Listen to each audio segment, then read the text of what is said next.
Hello and welcome to this tutorial on how to add message to reveal in Instagram story.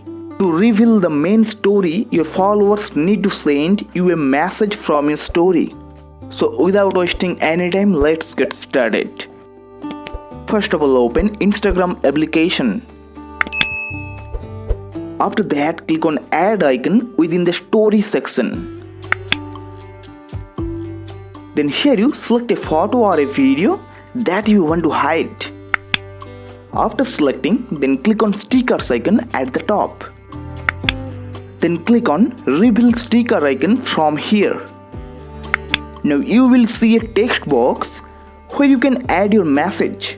Here you type the message that your followers will see before they view your main story. And then you will be able to place this sticker anywhere on the story. Before publishing the story, tap on preview icon to view how your story will look with the hidden feature.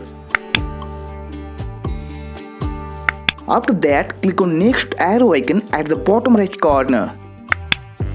Then click on share button at the bottom. After that, click on done. Now your story has been shared.